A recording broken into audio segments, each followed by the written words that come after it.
¿Te parece que veamos los impactos sociales de la epilepsia? Sí, Ahí vamos a hablar con la gente de la producción. Sí. Ahí en la producción tenemos unas presentaciones para que la doctora Centurión nos cuente un poco. La parte social, sí. Nosotros tenemos que, por ejemplo, ahí en el mundo hay aproximadamente 50 millones de pacientes epilépticos, personas con epilepsia, de los cuales el 80% de estas personas vive en países en desarrollo. ¿Qué quiere decir en desarrollo?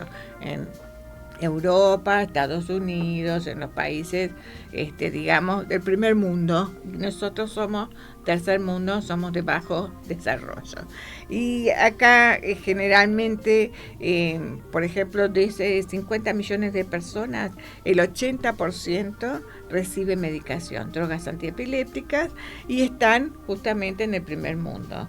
Y nosotros, que somos el bajo mundo. Países en vía de desarrollo, nos dicen. Somos tercer mundista para los del norte, pero claro, bueno, claro. Somos muy ricos, además somos países saqueados. No sabemos cómo denominarnos a esta altura del partido. Sí. Pero sí sabemos que por las estadísticas, el 20% de los pacientes reciben las drogas antiepilépticas, o sea, que quiere decir que un montón de gente aquí no recibe la medicación. En primera medida porque primero había una lista de medicamentos que los primeros que salieron eran baratos, la gente lo podía comprar. Uh-huh. Ahora después fueron saliendo, cada vez eran un poco más caros. Sí, el nuevo desarrollo de fármacos llevó también a que las moléculas no solamente sean más seguras, sino que sean más caras. Más caras, y que el paciente no lo pudiera comprar y que el hospital no lo pudiera proveer tampoco. Yo trabajé siempre en hospitales, el hospital tampoco pudiera proveer de esa medicación al paciente, entonces a nosotros decíamos, bueno, ¿para qué seguimos atendiendo al paciente si no lo podemos medicar? Uh-huh. Entonces, de ahí salió que peleamos, hicimos una ley, que es la ley de epilepsia, allá en Cava, que al hacerla ahí en Cava servía nada más que para la parte nacional, Cava y Ushuaia. Esos eran los dos territorios que se podría usar la ley. Pero que si las provincias se adherían a esa ley, podían hacer uso de esa ley. Uh-huh. A lo cual nosotros salimos a desparramar por todos lados, por todas las provincias, adhiéranse, y bueno, Tucumán está adherida a la ley. Uh-huh. Entonces, lo cual es muy importante, ¿no? Sí, para los pacientes, es para el acceso muy importante, a los medicamentos. Porque no solamente en el hospital te tienen que dar la medicación fundamentalmente gratis, para el acceso es importante, sino también en las obras sociales. Uh-huh. Las obras sociales te tienen que cubrir, o los prepagas te tienen que cubrir la medicación anticonvulsivante al 100%. Uh-huh.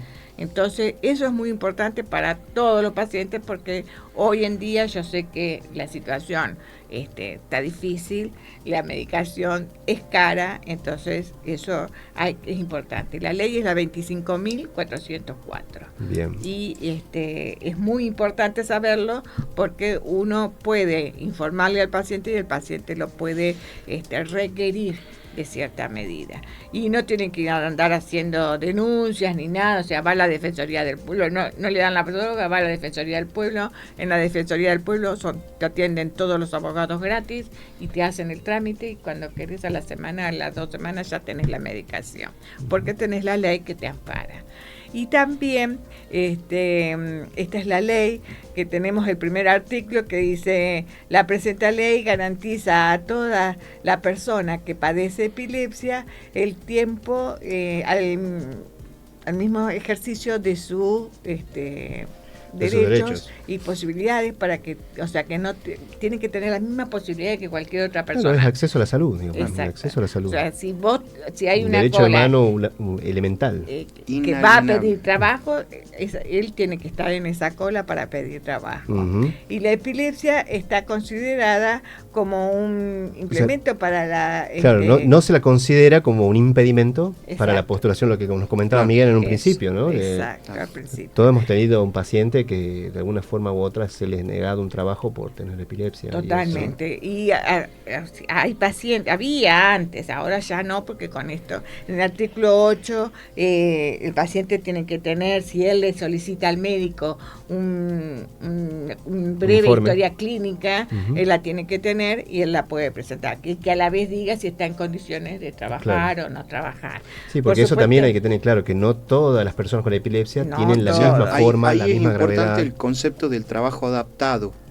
Por ejemplo, si es un empleado de la construcción, lo que usted decía recién, el andamio, no va a ir. Si es un trabajador que tiene una actividad nocturna, tiene que ser adaptada de manera diurna en aras de efectivizar el tratamiento que va a recibir. O sea, no es impedido laboralmente, sí tiene que ser adaptado su trabajo para que lo pueda hacer. Y sobre todo, comunicar a la gente que trabaja con él que este paciente tiene epilepsia y qué va a pasar cuando tenga una crisis.